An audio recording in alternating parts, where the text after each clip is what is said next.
အိမ်မက်ကြီးကြီးတွေတော့ရှိတယ်ဒါပေမဲ့အဲ့ဒါတွေကိုဘယ်ကနေဘလို့စပြီးအကောင့်ထဲပေါ်ရမလဲမသိပဲလမ်းပြောင်းနေတယ်လို့မျိုးတော့ဖြစ်ဖူးကြလားအဲ့လိုဖြစ်နေတယ်ဆိုရင်တော့စိတ်မပူပါနဲ့ဒီနေ့မှာအဲ့ဒီအိမ်မက်တွေကိုတကက်လက်တွေဖြစ်လာအောင်လုပ်ပေးနိုင်မယ်နီလန်ကောတစ်ခုအကြောင်းကိုပြောပြပေးခြင်းတယ်ဟုတ်ပါတယ်အဓိကပြဿနာကအဒီမှာစတာပါပဲ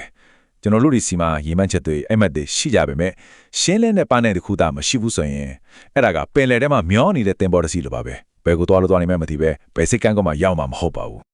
ကဲဒါဆိုပထမဆုံးအပိုင်းအနေနဲ့အဲ့ဒီလမ်းပြောင်းနေတဲ့အိမ်မက်တွေအကြောင်းကိုအရင်ကြည့်လိုက်အောင်အခုဒုတိယအပိုင်းမှာတော့ဘန်းနိုင်တစ်ခုထားရှိခြင်းရဲ့စွမ်းအားကဘလောက်ကြီးမှလဲဆိုတာကိုကြည့်ကြအောင်ပါရှင်းလင်းတဲ့ပန်းတိုင်တစ်ခုကကျွန်တော်တို့ကိုအဓိကအရာတစ်ခုပေးပါတယ်တစ်ခုက focus ဘယ်နေရာမှာအာရုံစိုက်ပြီးအားထည့်ရမလဲဆိုတာကိုသိစေတယ်နောက်တစ်ခုက drive ဒါကမနေ့တည်းအိတ်ကထားခြင်းစိတ်ဖြစ်စေတယ်တွန်းအားပေါ့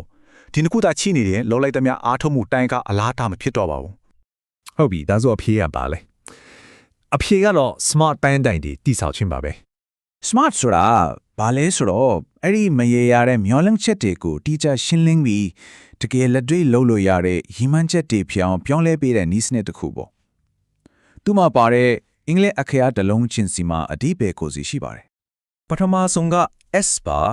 S ဆိုတာက specific ပြောရရင်တိကျပြတ်တာကိုဆိုလိုတာပါဥပမာအောင်မြင်ခြင်းတယ်လို့ရေပြွေကြီးပြောတာမျိုးထက်နောက်6လအတွင်းမှာ IT certificate တခုရအောင်ယူမယ်ဆိုပြီးတိတိကျကျတတ်မှတ်လိုက်တာကဘာလို့ရမလဲဆိုတာကိုချက်ချင်းမြင်ထွက်စေတယ်လေနောက်တစ်ခု M ကတော့ measurable ဆိုလိုတာကတိုင်းတာလို့ရရမယ်ပေါ့စာများများဖတ်မယ်ဆိုတာကတိုးတက်ဖို့ကိုတိုင်းတာဖို့ခက်ရပါတယ်အဲ့ဒီအစားဒီလားထဲမှာစာအုပ်ထုံးကိုပြီးဖတ်မယ်လို့တတ်မှတ်လိုက်ရင်ကိုပန်းတိုင်နဲ့ဘယ်လောက်နှိစက်နေပြီလဲဆိုတာရှင်းရှင်းလင်းသိနိုင်တာပေါ့အေကတော့အချိဖက်ပါလက်တွေ့ဖြစ်နိုင်မှုအရေးကြီးပါတယ်ပန်းတိုင်ဆိုတာကကိုစင်ခေါင်မှုတစ်ခုတော့ပေးတင်တယ်ဒါပေမဲ့လုံးဝမဖြစ်နိုင်တဲ့စီကွေးရင်အမှတ်ကြီးမျိုးတော့မဖြစ်တင်ဘူးပေါ့နေလေးလေးစူးစမ်းလိုက်ရင်မိနိုင်တဲ့ပန်းတိုင်မျိုးဖြစ်ရပါမယ်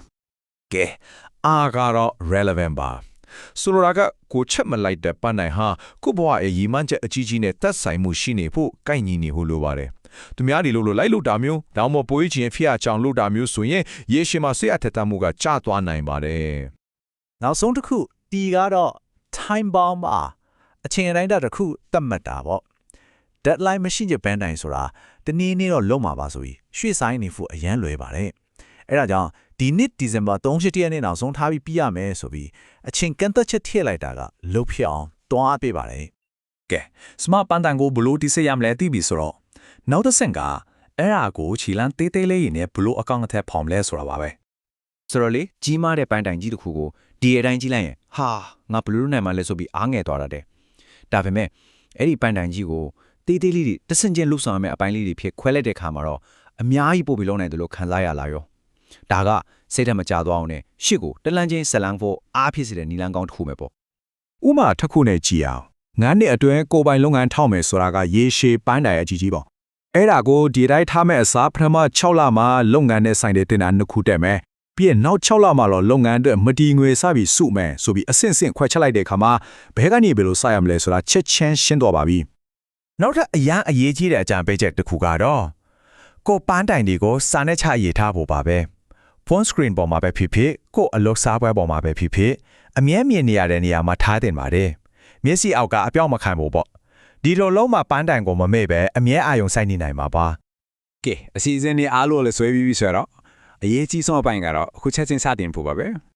နောက်ဆုံးအနေနဲ့တတိထားရမယ့်အချက်တွေရှိပါသေးတယ်ဘဝခေလန်းကအမြဲတည်မသွားပါဘူးလိုအပ်လာရင်အစီအစဉ်ကိုပြန်ပြီးပြင်ဆင်ပြပေါ်ရမှာပါအမြဲတမ်းသင်ယူနေဖို့လည်းလိုပါတယ်ပြီးတော့ကိုယ့်ရဲ့အောင်မြင်မှုတည်တည်လေးတွေကိုတော့အတိအမှတ်ပြုပြီးကိုအားပေးဖို့မမေ့ပါနဲ့ကဲဒီเจ้าအရာတွေအားလုံးကိုတီးသွားပြီဆိုတော့အရေးအကြီးဆုံးမေးခွန်းတစ်ခုကိုစဉ်းစားကြည့်ရအောင်အဲ့ဒီအိမ်မက်ဒေစီကိုတွားမဲ့ခရီးရဲ့ပထမဆုံးခြေလမ်းကဘာဖြစ်မလဲ